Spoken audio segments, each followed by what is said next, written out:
दोस्तों नमस्कार। आज जिक्र गुजरात मॉडल का। गुजरात मॉडल एक ऐसा मॉडल है जिसे हिंदुत्व की प्रयोगशाला से लेकर गुजरात की चकाचौंध परिस्थितियों को लेकर न सिर्फ देश के भीतर बल्कि समूची दुनिया में उसका डंका बज चुका है। यह एक अलग मसला है कि गुजरात के भीतर जब झांकिएगा तो वहां के मजदूर किसानों की स्थिति कितनी बदतर है यह बताने की जरूरत पड़ेगी नहीं। गुजरात के भीतर जब झांकिएगा तो वहां पर बेरोजगारी का क्या आलम है, वहां पर स्कूलों की कौन सी परिस्थिति है, वहां पर मेडिकल इंफ्रास्ट्रक्चर किस तरीके से तार तार हो गया है, यह मत पूछिएगा। क्योंकि गुजरात मॉडल का मतलब एक ऐसी ताकत का होना है जिस ताकत के आश्रय इस देश पर राज किया जा सकता है। और शायद इसीलिए गुजरात मॉडल दुखती रग है देश के प्रधानमंत्री नरेंद्र मोदी की और गृह मंत्री अमित शाह की। तो क्या वाकई निर्देश दिल्ली से जारी होता है और गुजरात को दिल्ली ही हाँकती रही है? यानी बताने दिखाने के लिए कुछ व्यक्ति, कुछ चेहरे गुजरात में आपको नजर आएंगे। और शायद यही वजह है कि लोग खोज रहे हैं अगले 24 घंटे के भीतर गुजरात का जो भी मुख्यमंत्री होगा वह पाटीदार समाज से होगा, यानी पटेल समाज से होगा। और हिंदुत्व की प्रयोगशाला में पटेलों को दरकिनार कर दिया गया। एक वक्त कांग्रेस ने भी पटेलों को दरकिनार किया गया था। उस वक्त केशु भाई पटेल निकल कर आए थे। और पटेलों को दरकिनार कीजिएगा, उनके मान सम्मान से खिलवाड़ कीजिएगा, उन्हें आरक्षण नहीं दीजिएगा, उनकी बेरोजगारी और आने वाली पीढ़ी के सामने संकट खड़ा कीजिएगा तो चुनाव कैसे जीत पाइएगा? तो शायद इसीलिए फेरिस्त में जो भी नाम अगले मुख्यमंत्री का आ रहा है वह यही बता रहा है कि जो भी मुख्यमंत्री होगा वह पटेल ही होगा, क्योंकि चुनाव जीतना है।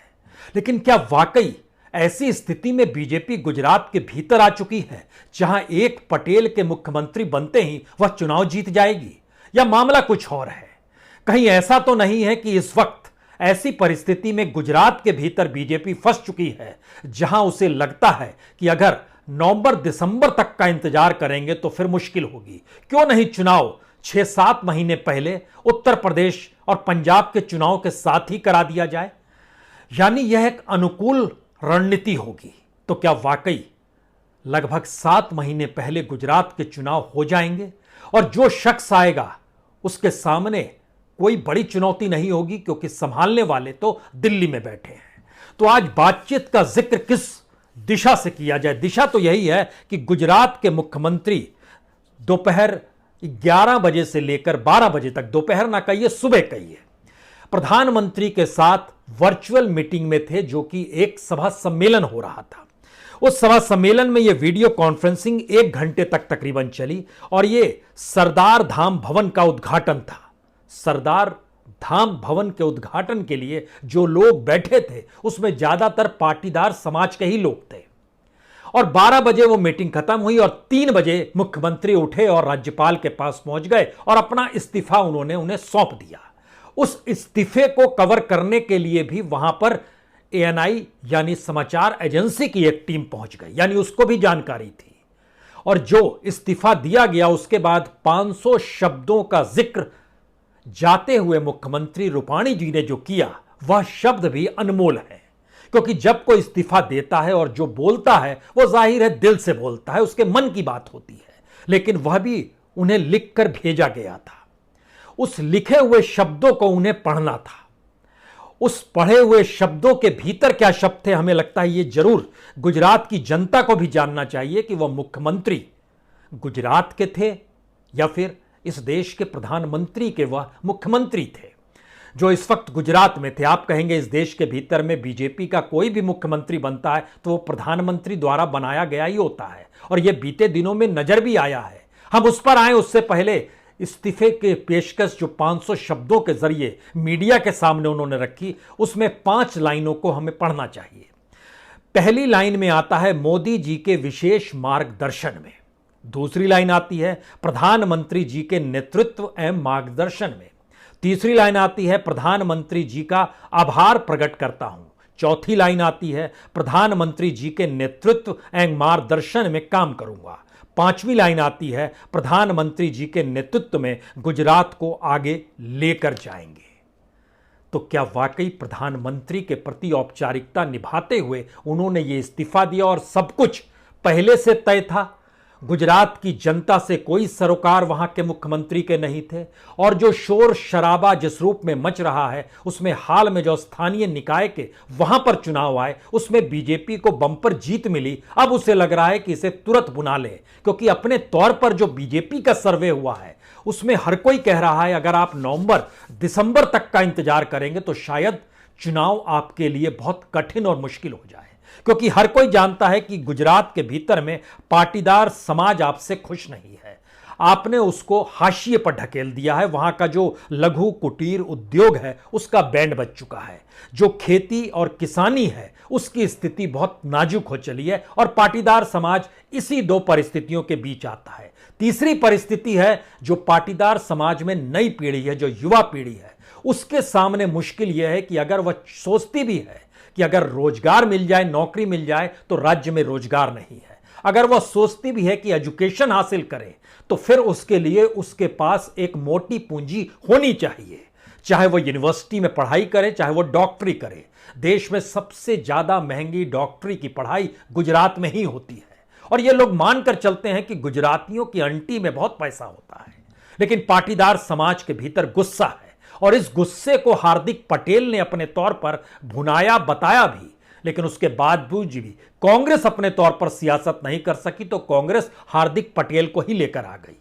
लेकिन इस राजनीति का एक अगला सिरा पहली बार कांग्रेस के जरिए प्रशांत किशोर का बन रहा है, जिन्हें जिम्मेदारी दी गई है कि आपको गुजरात को ही साधना है, क्योंकि 2012 के चुनाव में नरेंद्र मोदी के साथ रणनीति साधने के लिए और कोई दूसरा शख्स नहीं था, प्रशांत किशोर ही थे।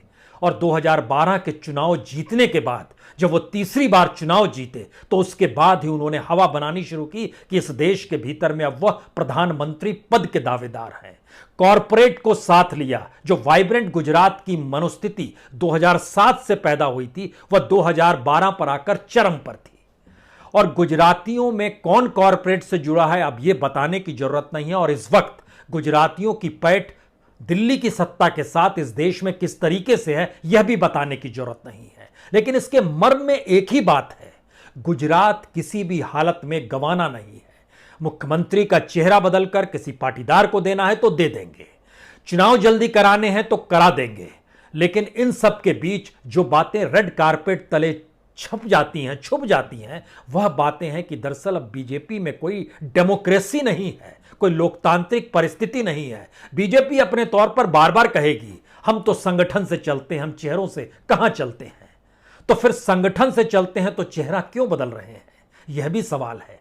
अगला सवाल यह है क्या वाकई इस दौर में नरेंद्र मोदी बीजेपी से भी बड़े हो गए हैं, और इस दौर में संगठन का मतलब भी प्रधानमंत्री मोदी और देश के गृह मंत्री अमित शाह हैं, जो गुजरात मॉडल में फिट बैठ रहे हैं। जिस तरीके से रूपाणी को हटाया गया और जिस तरीके से अब 2-3 नाम जो चल रहे हैं उसमें सबसे पहले नाम लोग लेते हैं मनसुख मांडविया का, जो दिल्ली में कैबिनेट में हेल्थ मिनिस्टर है। दूसरा नाम आता है पुरुषोत्तम रूपाला का है, यह भी मोदी की कैबिनेट के मंत्री हैं, पशुपालन और मत्स्य मंत्री हैं। तीसरा नाम आता है कहीं बीजेपी अध्यक्ष जो है वहां पर CR पाटिल, उनको तो नहीं बना दिया जाएगा।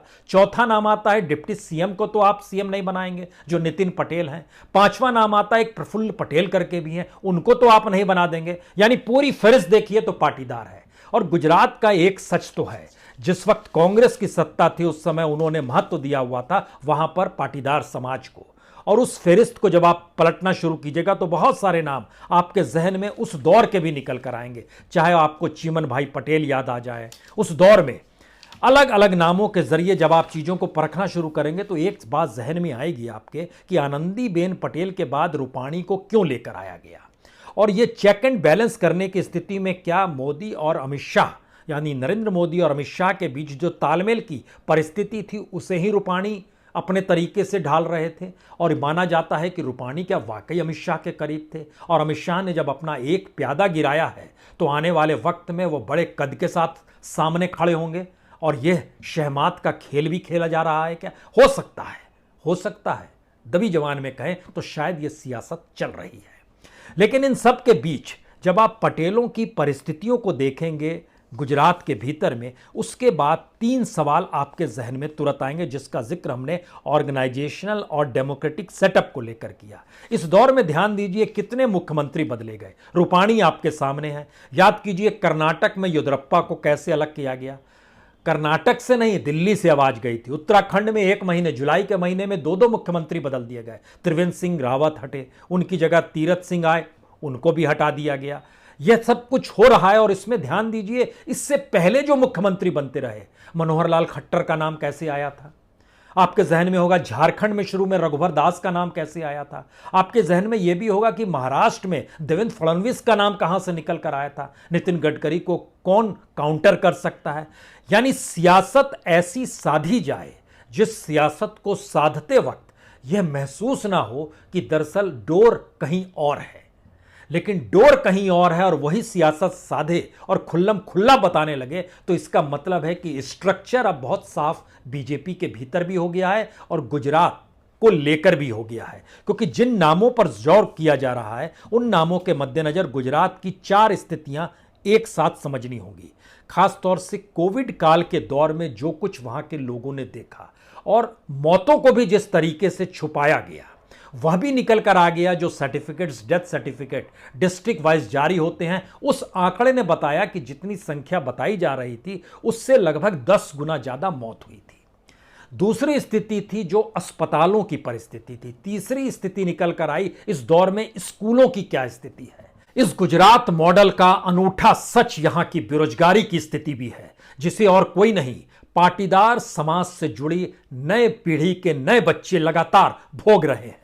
और स्थिति कितनी नाजुक है यह सिर्फ इस बात से समझ लीजिए कि लगभग 2 बरस हो गए नई नौकरी राज्य सरकार ने दी नहीं और बीते दिनों 30 पद निकाले गए। वह अकाउंटेंट के, ऑडिटर्स के और ट्रेजरी के पद थे। उस 30 पद के लिए राज्य भर में लगभग 46,966 बच्चों ने अप्लाई किया। यानी एक सीट के लिए 1,500 से ज्यादा बच्चों ने फॉर्म भरा, परीक्षा दी। अभी उसका रिजल्ट आया नहीं है, लेकिन एक त्रासदी गुजरात के समाज के भीतर, जहां पर विजय रूपाणी जो इस्तीफा दे रहे हैं और प्रधानमंत्री मोदी का गुणगान करते हुए पद को छोड़ रहे हैं और कोई शिकन नहीं है, तो ऐसे में शिकन दिल्ली के माथे पर है। वो समझ रही है गुजरात गंवाना नहीं है। इसीलिए आज की रात देश के गृहमंत्री अमित शाह अहमदाबाद पहुंच रहे हैं। ये 2 दिन पहले भी पहुंचे थे, 9 तारीख को भी पहुंचे थे। उस वक्त किसी ने ध्यान नहीं दिया क्योंकि एयरपोर्ट पर सीएम को आने की मनाही थी। एयरपोर्ट पे जो 3 व्यक्ति आए उसमें एक मेयर थे वहां के किरीट परमार, एक वहां के जो स्टैंडिंग कमेटी के चेयरमैन है हितेश बारोट, वह पहुंचे, और गृह मंत्री जो वहां के थे, चूंकि एक गृह मंत्री आ रहे हैं तो प्रदीप सिंह जडेजा पहुंचे। इसके अलावे कोई नहीं पहुंचा। जबकि सामान्य स्थिति रहती तो फिर आपको मुख्यमंत्री भी वहां पर नजर आते और स्थिति तो यह रहती है कि जब अमित शाह या प्रधानमंत्री मोदी पहुंचे तो राज्यपाल भी पहुंच जाते हैं, चाहे किसी भी रूप में कोई भी काम हो या ना हो। लेकिन अब सवाल यह है कि जो बिसात 9 तारीख को बिछाई गई और बिना माथे पर शिकन आए विजय रूपाणी साहब ने इस्तीफा दे दिया और इस्तीफे की तस्वीर भी जारी हो गई और उन्हें जो पर्चा दिया गया उन्होंने पढ़कर भी सुना दिया। अब एक नया पर्चा लिखा जा रहा है जो अमित शाह जानकारी देंगे रात में जाकर गुजरात के भीतर विधायकों को, और उसके बाद जिस नाम का ऐलान होगा, जो अगला मुख्यमंत्री इसलिए नहीं होगा कि उसे राज्य संभालना है, उसे चुनाव जीतने के लिए एक चेहरा सामने रखना है। लेकिन एक सवाल गुजरात की परिस्थिति लेकर और देश की परिस्थिति को लेकर, क्या वाकई किसी समाज से जुड़े हुए किसी शख्स को अगर ओहदा दे दिया जाए तो वह पूरा समाज क्या वाकई ढोल पीटने लगता है और उसके बाद सारे वोट दे देता है उसी को? क्या ये सवाल तो है।